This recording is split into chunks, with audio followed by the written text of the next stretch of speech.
Study IQ IAS, आपका selection हमारा mission. दोस्तों, इंडिया की इंटरनल सिक्योरिटी लैंडस्केप में आज जो साइबर अनेबल्ड फाइनेंशियल क्राइम्स है वो एक बड़े थ्रेट के तौर पर उभर रहे हैं। इसके अंदर जो है ऑक्टा एफएक्स फॉरेक्स स्कैम भी शामिल हो चुका है, जिसने 9 महीने के अपने ऑपरेशन में, यानी 9 महीने का जो उसका इंडिया में ऑपरेशन रहा, उसमें उसने 800 करोड़ रुपए का रेवेन्यू कमाया। अब देखिए, ये एक इलीगल ट्रेडिंग प्लेटफॉर्म है, आरबीआई ने इसको बैन कर दिया है। ये ट्रेड करता है फॉरेन करेंसीज के अंदर, और अगर नेटवर्क्स की बात की जाए कि कहां कहां से ये ऑपरेट करता है, तो आप यहां पर देखिए, इसका जो ऑक्टा एफएक्स का कोर कंपनी जो बेस्ड है वो साइप्रस के अंदर है। इसके जो सर्वर्स हैं, यानी सर्वर इंफ्रास्ट्रक्चर जो है वो बार्सिलोना में लोकेटेड है। इंडिया में इसका जो ऑपरेशन चलता है वो दुबई से चलता है। इसमें टेक्निकल जो सपोर्ट ऑपरेशन होता है वो जॉर्जिया से चल रहा है, और इसके जो प्रमोटर्स बैठे हुए हैं वो रशिया के अंदर है। राइट, तो इतना ज्यादा इसका जो है एक वाइड रीच हो चुका है। 2011 में इसकी शुरुआत होती है और 2018 तक ये इंडिया तक पहुंच जाता है। 2019, 20, 21, 22 आप सब जानते हैं, पैंडेमिक के दौरान लोग घरों में बैठे थे, और ये जो ट्रेडिंग प्लेटफॉर्म था ये बहुत बड़े लेवल पर इसकी हाइप क्रिएट हो चुकी थी। राइट, तो आपको आज के सेशन के अंदर यही बात,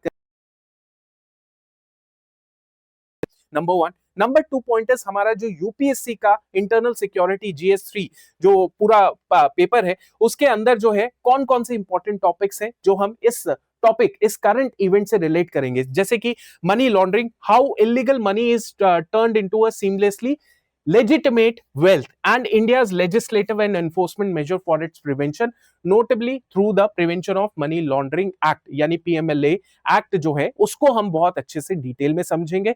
मनी लॉन्ड्रिंग का मतलब क्या है, इसका डेफिनेशन क्या है, कौन कौन से लेजिस्लेटिव मेजर्स हैं, आपका जो एनफोर्समेंट डायरेक्टरेट है वो किस तरीके से काम करती है, ये सारी चीजें जो है हम लोग डिस्कस करेंगे। क्या क्या चैलेंजेस होते हैं आज के समय मनी लॉन्ड्रिंग के पर्सपेक्टिव में, तो ये सारी चीजें हम डिटेल में समझेंगे। राइट, तो इससे पहले हम ये समझ लेते हैं कि ये जो कंपनी 2011 में बनती है ये कौन बना रहा है। तो ये रशिया का एक व्यक्ति है जिसका नाम है पावेल प्रोजोरोव। राइट, ये 2011 में ये कंपनी को फाउंड करता है, और इसके साथ जो है इसको समझ आ गया कि इंडिया जो है एक बहुत बड़ी डिजिटल मार्केट है। राइट, और यहाँ पे लोगों की एस्पिरेशन बढ़ती जा रही है, और इसमें वो लोग भी हैं जिनको जो चाहते हैं कि जल्दी जल्दी वो पैसा कमा ले। तो इन्होंने इंडिया में भी ऑपरेशन अपना शुरू कर दिया, और उस ऑपरेशन को जो लीड कर रही थी वो कर रही थी एना रूडिया। राइट, तो ये ऑपरेशन को भारत में चला रहे थे, और इस तरीके से सारा जो सिस्टम चल रहा था। मैं आपको बताऊं, 2021 के समय जब आईपीएल के अंदर जो एक टीम है दिल्ली कैपिटल्स, उसकी जर्सी के अंदर भी बैक साइड में आपको दिखेगा ऑक्टा एफएक्स का एक प्रॉपर तरीके से एडवर्टीजमेंट किया जा रहा था। क्रिकेटर्स ऑक्टा एफएक्स को एडवर्टाइज कर रहे थे, एक्टर्स एक्ट्रेसेस जो भी थे वो इस ऑक्टा एफएक्स ट्रेडिंग एप्लीकेशन को जो है प्लेटफॉर्म को एडवर्टाइज कर रहे थे। तो लोगों का जो ट्रस्ट था वो बढ़ता जा रहा था, और लोग जो थे वो टीयर 2 टीयर 3 शहरों से अपना बहुत बड़ा रिस्क लेकर इस ट्रेडिंग प्लेटफॉर्म पे पैसा लगाते जा रहे थे। अब यहां पर इनका तरीका कैसे था, कैसे इन्होंने इंडिया की मार्केट को कैप्चर करना शुरू कर दिया। अब ये क्या कर रहे थे, इन्होंने बहुत सारे ब्रोकर्स और एजेंट्स को हायर करना शुरू कर दिया। वो जो ब्रोकर्स और एजेंट्स थे उनको कहा कि आपको बहुत अच्छी सैलरी मिलेगी, और बहुत सारे लोग जो थे इसमें रेडी हो गए काम करने के लिए, and they will get the good salary, handsome salary, plus they will get the luxury cars also अगर टारगेट पूरा करोगे, bikes, gold coins and gold bars. Plus इन लोगों के लिए, ये जो ब्रोकर्स और एजेंट्स थे, इनको मोटिवेट रखना बहुत जरूरी था। तो इन लोगों के लिए गोवा में जो है अच्छे खासे 5 स्टार होटल में इवेंट्स को ऑर्गेनाइज कराया जाता था, और अवार्ड्स दिए जाते थे, पैसा दिया जाता था, गिफ्ट्स दिए जाते थे, ताकि ये ब्रोकर एजेंट्स जो हैं कैसे ना कैसे करके ज्यादा से ज्यादा लोगों को अपने इस प्लेटफॉर्म के साथ जोड़ते जाएं। और ऐसा हुआ भी, बहुत सारे लोग जो थे प्लेटफॉर्म से जुड़ते गए, तभी 9 महीने में इतना बड़ा फाइनेंशियल फ्रॉड जो है वो आपको देखने को मिलता है। राइट, अब इसके साथ साथ इन्होंने एक और तरीका निकाला। इन्होंने क्या किया, इन्होंने सिलेक्टेड जो कस्टमर्स थे या इन्वेस्टर्स थे, बड़े बड़े पैसे वाले लोग थे इंडिया में, उनको पकड़ा, उनको कहा कि आप जो है हमें कैश में पैसा दीजिए। अगर आपने कैश में पैसा दिया तो पहली बात तो है गवर्नमेंट की नजर में आप नहीं आओगे, और वहां से हम डबल ट्रिपल या 4 गुना आपको पैसा रिटर्न करके दिखाएंगे। राइट, और वो सिलेक्टेड कस्टमर्स या इन्वेस्टर्स जो थे वो उनके जाल में फंस गए।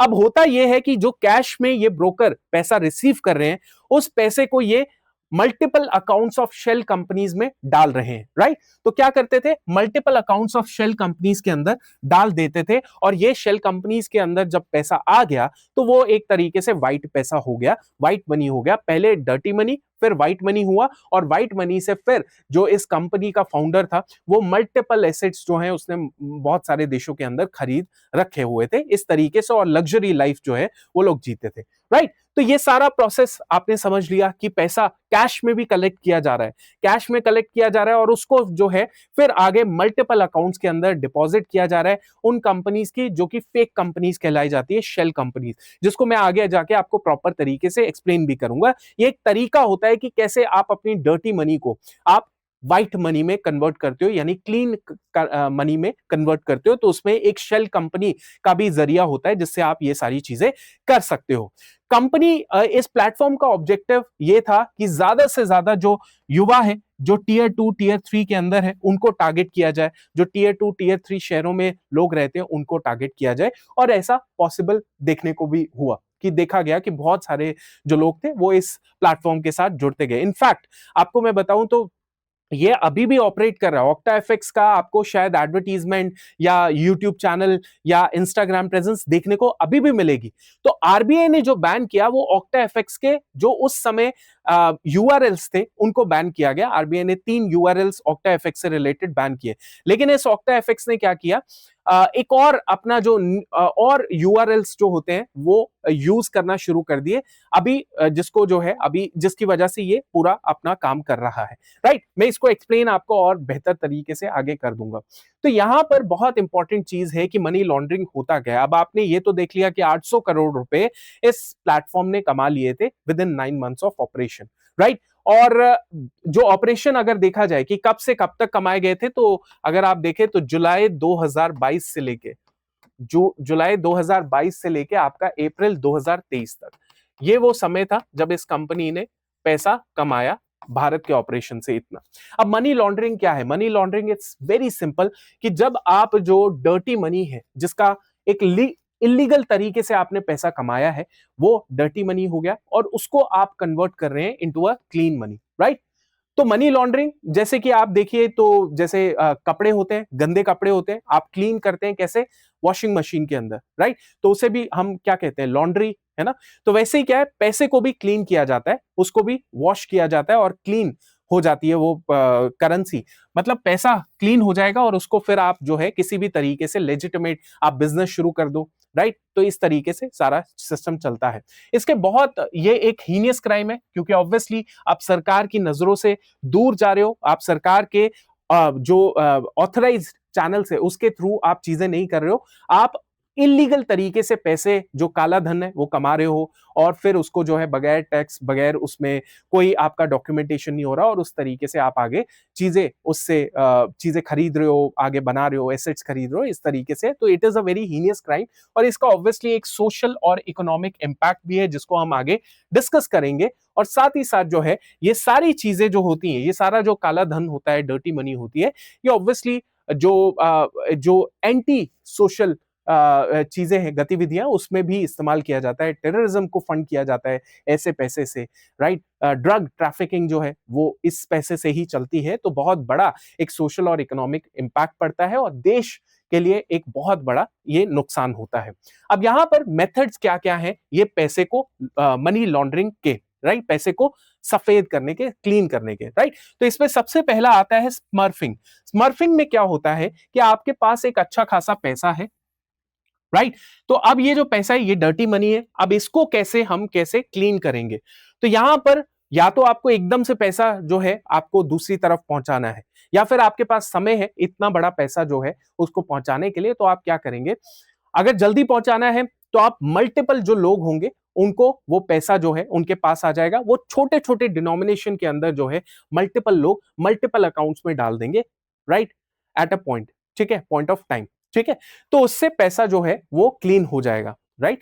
या फिर दूसरा तरीका है कि एक इंडिविजुअल होगा, उसके पास इतना सारा पैसा है, वो over the period of time छोटा छोटा अमाउंट जो है वो दूसरे अकाउंट में डलवाता रहेगा। अब ये जो छोटा छोटा स्मॉल डिनोमिनेशन में पैसा भेजा जाएगा, तो इसमें चांसेस ये होते हैं कि अथॉरिटीज इतना ज्यादा नहीं कर सकती लुक आफ्टर कि कौन कितना छोटा ट्रांजेक्शन है, तो डेफिनेटली अथॉरिटी सोचती है कि ऑब्वियसली लीगल तरीका ही होगा। लेकिन ये छोटे छोटे अमाउंट में जब पैसा भेजा जा रहा है, तो ये इस तरीके से भेजा जा रहा है कि मनी जो है वो डर्टी मनी से क्लीन मनी हो जाए, जिसे हम स्मर्फिंग कहते हैं। ठीक है, या तो मल्टीपल लोग इन्वॉल्व होंगे, मल्टीपल अकाउंट्स में छोटा छोटा पैसा डाल देंगे, या फिर single person he over the period of time come denomination का पैसा डालता रहेगा। पहला पॉइंट। दूसरा पॉइंट ये है, दूसरा तरीका ये होता है कि जो ऑफशोर बैंक अकाउंट्स होते हैं वहां पर पैसा डाला जाता है, राइट।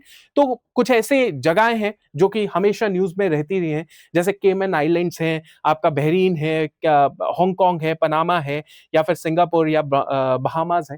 तो यहां पर जो प्राइवेसी लॉज हैं वो बहुत ज्यादा स्ट्रिक्ट हैं। आप के अकाउंट में अगर यहां पर आपने बैंक अकाउंट खोला है और इसमें पैसा आप डाल रहे हैं, तो कोई भी दूसरा देश का कोई भी अथॉरिटी आपके इस बैंक अकाउंट पे क्वेश्चन खड़ा भी करेगी, लेकिन डिटेल नहीं ले सकती, क्योंकि इन कंट्रीज के या इन जगहों के जो प्राइवेसी लॉज हैं वो बहुत ज्यादा स्ट्रिक्ट हैं, राइट, बहुत ज्यादा स्ट्रिक्ट है। तो इस आसानी से आप जो है सारी डिटेल नहीं निकाल सकते कि केमन आइलैंड में जो आपका बैंक अकाउंट खाता खुला हुआ है उसके अंदर मेरा पैसा कैसा है, क्या वो डर्टी मनी है, इलीगल सोर्सेस से आया है, कहां पे मैं पैसे का इस्तेमाल कर रहा हूं, वो ऐसी जगहों पे जो बैंक अकाउंट्स खुले हैं वो पॉसिबल नहीं है, राइट। तो ये भी एक तरीका होता है जहां पे ऑफशोर अकाउंट्स खुलवाए जाते हैं और पैसा डाला जाता है, बैंक ट्रांसफर किया जाता है, राइट, और इस तरीके से मनी लॉन्ड्रिंग का ये जो तरीका है इस्तेमाल किया जाता है। इसके अलावा शेल कंपनीज भी एक तरीका है, जो कि हम फेक कंपनीज इन्हें कहते हैं। अब ये जो शेल कंपनीज है ये बेसिकली हर तरीके का जो इनके पास डॉक्यूमेंट्स में तो बहुत सब कुछ फेयर लगता है, सब कुछ क्लियर है कि इनका जो है प्रॉपर तरीके से बैलेंस अकाउंट्स बने हैं, इनवॉइसेस ये कलेक्ट कर रहे हैं, दिखाया जा रहा है कि इतना स्टाफ है, इतने लोग काम कर रहे हैं, कौन सीईओ है, इस तरह ये सब कुछ जो है डॉक्यूमेंटेड है। लेकिन हकीकत में इनका ऑफिस तक नहीं होता है। तो ये जो शेल कंपनीज होते हैं इनके मल्टीपल अकाउंट्स होते हैं। उन मल्टीपल अकाउंट्स में जब पैसा आता है तो इसका मतलब ये है कि वो पैसा क्लीन बन चुका है। क्यों? क्योंकि ये शेल कंपनीज उन अकाउंट्स में जब अपना पैसा डलवाती हैं, अपने अकाउंट्स में पैसा डलवाती हैं, तो उसके एवज में ये डॉक्यूमेंट्स में दिखाती है कि देखो हमने कोई गुड्स या सर्विसेज जो है उस व्यक्ति को दी है जिन्होंने हमारे अकाउंट में पैसा डाला है, राइट। लेकिन एक्चुअली में गुड्स और सर्विसेज कुछ नहीं होती है। ठीक है, अब देखिए ये जो ऑक्टा एफएक्स है इनके ऊपर भी ये आरोप लगा है कि इनके पास भी बहुत सारी शेल कंपनीज थी जो कि काम क्या कर रही थी, डॉक्यूमेंट्स के अंदर ये ई कॉमर्स बिजनेस का काम कर रही थी। लेकिन हकीकत में ऐसा कुछ नहीं था। ये कंपनीज के अकाउंट्स में पैसा डाला जा रहा था और फिर वो पैसे का इस्तेमाल मल्टीपल चीजों के लिए किया जा रहा था। लेकिन उस पैसे को दिखाया जा रहा था कि गुड्स और सर्विसेज खरीदने के लिए किया जा रहा है, लेकिन ऐसा कुछ नहीं हो रहा था, राइट। तो ये शेल कंपनीज यही काम करती हैं कि फेक कंपनीज है और अपने अकाउंट्स में पैसा डलवाएंगी, सारे डॉक्यूमेंट्स होंगे, लेकिन हकीकत में कुछ नहीं चल रहा होता है। इसके अलावा हवाला ट्रांजैक्शंस भी होते हैं। हवाला ट्रांजैक्शंस में सिंपल तरीका है समझना कि अगर दिल्ली से मुंबई पैसा भिजवाना है तो एक तो तरीका यह है कि भाई आप बैंकिंग ट्रांजैक्शन कर दो, आपका पैसा पहुंच जाएगा। लेकिन दूसरा तरीका यह है कि अगर आप नहीं चाहते कि गवर्नमेंट की नजरों में आप आए, अथॉरिटीज की नजरों में आप आए, तो उसका दूसरा तरीका है कि आप एक हवाला एजेंट दिल्ली में पकड़ो, उसको बोलो कि मुझे 1 लाख रुपया जो है मुंबई में पहुंचाना है। तो वो हवाला एजेंट जो है वो अपना हवाला एजेंट, अपने नेटवर्क का हवाला एजेंट जो होगा कहां पे, मुंबई के अंदर, राइट, उसको वो बोल देगा कि 1 लाख रुपया तुझे वहां पर जो भी तेरे पास आएगा, पासवर्ड बता दिया जाता है, तेरे पास आएगा, तुझे उसको कैश देना है। यहां से भी हवाला एजेंट ने दिल्ली में कैश ले लिया, मुंबई में भी हवाला एजेंट जो है वो कैश दे देगा। तो कैश में सारा ट्रांजैक्शन हुआ। दूसरी बात, कोई भी इसका रिकॉर्ड नहीं होता। मेजरली ये क्या चलता है, ट्रस्ट के ऊपर ही चलता है सारा सारा नेटवर्क। इनफैक्ट ये इंटरनेशनल हवाला एजेंट्स भी होते हैं जो कई बार पकड़े भी जाते हैं। तो इस तरीके से ऑपरेट किया जाता है, राइट। तो हमने अभी तक ये सारी चीजें समझ ली कि क्या क्या मेथड्स होते हैं मनी लॉन्ड्रिंग के। इसके बाद हम ये देखते हैं कि क्या क्या मेजर्स लिए गए हैं मनी लॉन्ड्रिंग के। तो बेसिकली 1998 में आपका जो बिल है, that is prevention of money laundering bill, वो इंट्रोड्यूस होता है लेजिस्लेचर पार्लियामेंट के अंदर 1998 2008 के अंदर, राइट। और इसको जो है पास कर दिया जाता है 2002 में, और इसके ऊपर जो है पूरा का पूरा जो इस एक्ट का जो इम्प्लीमेंटेशन होता है वो होता है आपका 2005 के अंदर, फर्स्ट जुलाई 2005 के अंदर इसको इंप्लीमेंट किया जाता है, जिसके तहत जो है अथॉरिटी बनाई जाती है। कौन सी अथॉरिटी? मतलब जिसके तहत जो है ये इन्फोर्समेंट डायरेक्टरेट को ये काम दिया जाता है कि इसका काम है ये इन्वेस्टिगेशन करेगा, प्रोसिक्यूशन करेगा केसेस जो कि पीएमएलए के तहत जो है आएंगे, राइट।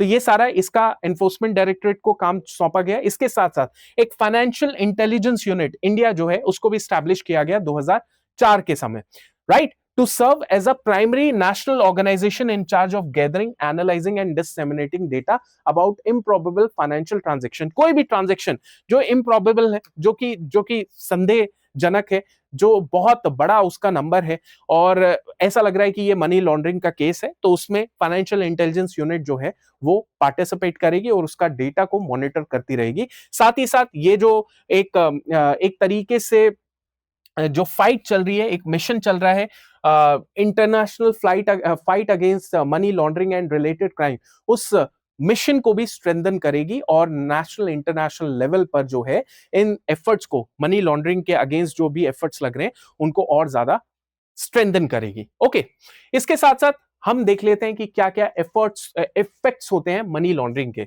अब देखिए इकोनॉमिक इफेक्ट्स तो बहुत ज्यादा होते हैं। देखिए जैसे ये कहा जाता है, एस्टिमेट किया जाता है कि जो मनी लॉन्ड्रर्स है वो लगभग 2 ट्रिलियन डॉलर, कितना, 2 trillion dollar, which is around 5% of the world GDP, हर साल जो है ये मनी लॉन्ड्रिंग के थ्रू जो है वो डर्टी को क्लीन कर देते हैं। नंबर 1। नंबर 2 पॉइंट इज, ये जितना भी पैसा आता है ये इकोनॉमी के मल्टीपल सेक्टर्स में आता है, राइट। अब देखिए कोई बिजनेस जो कि मनी लॉन्ड्रिंग के पैसे से चल रहा है, डर्टी मनी से चल रहा है, वो बिजनेस ऑब्वियसली स्टैब्लिश होगा ही होगा। एक सस्ता प्रोडक्ट सेल करेंगे वो लोग, क्योंकि उनको मतलब ही नहीं, उनको बस दिखाना है कि ये मनी लॉन्ड्रिंग का पैसा जो है, डर्टी मनी किस तरीके से यहाँ पर उनका यूज हो रहा है, तो बस वो आराम से उस चीज को वो करना चाहते हैं, मतलब इस्तेमाल करना चाहते हैं। पर यहां पर प्रॉब्लम आती है जो छोटे छोटे बिजनेसेस है। अब छोटे बिजनेसेस कहां से डर्टी मनी जो है उसका इस्तेमाल कर रहे हैं, तो यहां पर उनके उनका लॉस होता है, उनका नुकसान होता है, और ये बहुत बड़ा नुकसान होता है, राइट। तो ये भी है कि लेजिटिमेट जो स्मॉल बिजनेसेस हैं या लेजिटिमेट बिजनेसेस जो हैं जहां पे क्लीन पैसा लग रहा है, उनके लिए बहुत बड़ा नुकसान है एज इन कंपैरिजन उनके लिए जो कि पीछे से डर्टी मनी का इस्तेमाल कर रहे हैं, राइट। ओके, इसके अलावा सोशियो कल्चरल इफेक्ट भी है, टेररिज्म है, ऑर्गेनाइज क्राइम है, इन सभी चीजों पे इन पैसे का ही इस्तेमाल किया जाता है। आप देखते हैं ना, टेररिज्म को कौन फंड कर रहा है, नक्सलिज्म को कौन फंड कर रहा है, या फिर जितने भी ऑर्गेनाइज क्राइम्स होते हैं, ड्रग ट्रैफिकिंग हो रहा है या फिर ह्यूमन ट्रैफिकिंग, कौन फंड कर रहा है? ये सब यही पैसे का पीछे बैकएंड सपोर्ट होता है, अदरवाइज और कोई पैसा नहीं लग सकता, राइट। तो ये सारी चीजें हैं। अब यहां पर कौन कौन से चैलेंजेस हैं? मेजरली अगर बात करें तो 3 चैलेंजेस हैं। आज के समय जो है डिजिटल करेंसी का इस्तेमाल किया जा रहा है मनी लॉन्ड्रर्स के द्वारा। अब देखिए यहां पर ऑक्टा एफएक्स के ऊपर भी ये जब एजेंसीज का पता चला, एजेंसीज ने फाइंड आउट किया कि कितना पैसा जो है इन्होंने कमाया है, 800 करोड़ कमाया है, उसमें से कुछ पैसा जो है इन्होंने क्रिप्टो करेंसी के अंदर लगाया है। तो ये जो क्रिप्टो करेंसी है, डिजिटल करेंसी है, इसके ऊपर अथॉरिटीज को बेसिकली लुक आफ्टर करना बड़ा मुश्किल है, आइडेंटिफाई करना बहुत ज्यादा मुश्किल है, राइट। दूसरा पॉइंट यहां पर है lenience from the bank also. जैसे कि बैंक्स जो है आजकल इतना कंपटीशन हो चुका है, प्राइवेट बैंक्स, पब्लिक बैंक्स, उनके जो एम्प्लॉयज होते हैं वो भी जरिया बता देते हैं ऐसे लोगों को जो मनी लॉन्ड्रिंग के केस के अंदर होते हैं, उनको बता देते हैं कि आप इस रूट से आएंगे तो बैंक में आप पैसा डाल पाएंगे, राइट, और आपका डर्टी मनी जो है वो व्हाइट मनी हो जाएगा। तो यहां पर कहीं ना कहीं बैंक्स के अपनी पॉलिसीज भी बहुत लीनियंट हो जाती हैं कि पैसा आ रहा है आने दो, या फिर एम्प्लॉयज भी इसमें इन्वॉल्व हो जाते हैं कि चलिए हम इस बंदे की मदद कर देते हैं, इसके पास बहुत सारा पैसा है विदाउट एनी लेजिटिमेट सोर्स, तो इसको जो है ताकि पैसा बैंक में भी आ जाए और इसका काम भी बन जाए। तो ऐसे तरीकों से भी मनी लॉन्ड्रिंग पॉसिबल हो पाती है। इसके अलावा जो टैक्स हेवन कंट्रीज हैं, मैंने आपको एग्जांपल दे दिए थे, बहामास है, पनामा है, केमन आइलैंड है, यहाँ पर भी जो स्ट्रिक्ट प्राइवेसी लॉज हैं उनकी वजह से भी ये मनी लॉन्ड्रिंग के जो हरकतें हैं, गतिविधियां वो बढ़ती जाती हैं। तो यहाँ पर ये अकाउंट्स खोलेंगे, अकाउंट्स अपने बैंक अकाउंट खोलिए और वहां पर अगर पैसा आ गया तो फिर इस पैसे को कोई हिला नहीं सकता, राइट। तो ये भी एक बहुत मेजर चैलेंज है। इसके साथ साथ दोस्तों मैं आपको एक जो एनफोर्समेंट डायरेक्टरेट है उसकी जो लेटेस्ट प्रेस रिलीज है वो भी मैं आपको दिखाना चाहता हूं, जहां पे हमने देखा 2025 की ही प्रेस रिलीज है, जहां पे इन्होंने बेसिकली कितना जैसे ईडी को पता चला कि ये इतना बड़ा स्कैम चल रहा है, ईडी ने इन्वेस्टिगेशन शुरू कर दिया। अब ईडी को पता कैसे चला? क्योंकि एफआईआर दर्ज हुई पुणे के अंदर, कुछ इन्वेस्टर्स, कुछ कस्टमर्स ने एफआईआर दर्ज कराई कि भाई हमारा तो इतना बड़ा नुकसान हो गया। उस नुकसान, अब उनसे ये वायदे किए गए थे एजेंट्स और ब्रोकर्स के द्वारा कि हम आपका जो पैसा है वो डबल ट्रिपल 4 गुना करके देंगे, हमें तो बल्कि और नुकसान हो गया। और जितनी भी ये ट्रेडिंग एप्लीकेशंस या प्लेटफॉर्म्स होते हैं इसमें इनिशियली तो पैसा आप कमा लेते हो, लेकिन बाद में आपका अल्टीमेट नुकसान ही होता है, राइट। तो इस तरीके से जब ये पता चला, ईडी ने इन्वेस्टिगेशन शुरू किया और सारे खुलासे हमारे सामने आए। और अभी तक ईडी ने, ये प्रेस रिलीज ईडी की है जिसमें उसने कहा है कि हमने अटैच सीज्ड फ्रोजन एसेट्स जो है जिनकी वर्थ है 160 करोड़, हमने जो है अभी तक ऑक्टाएफएक्स से रिलेटेड कर ली है, राइट। तो आगे जो है आगे इन्वेस्टिगेशन चल रही है।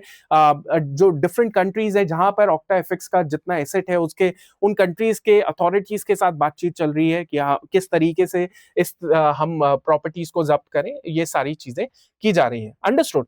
तो यहां पर बहुत इंपॉर्टेंट चीज क्या है कि मुझे ये लगता है कि ये जो थ्रेट है, ये जो फाइनेंशियल क्राइम है, जो साइबर एनेबल्ड फाइनेंशियल क्राइम है, it is not specific to individual country, है ना, कोई लिमिटेड नेशनल बॉर्डर से तो नहीं है।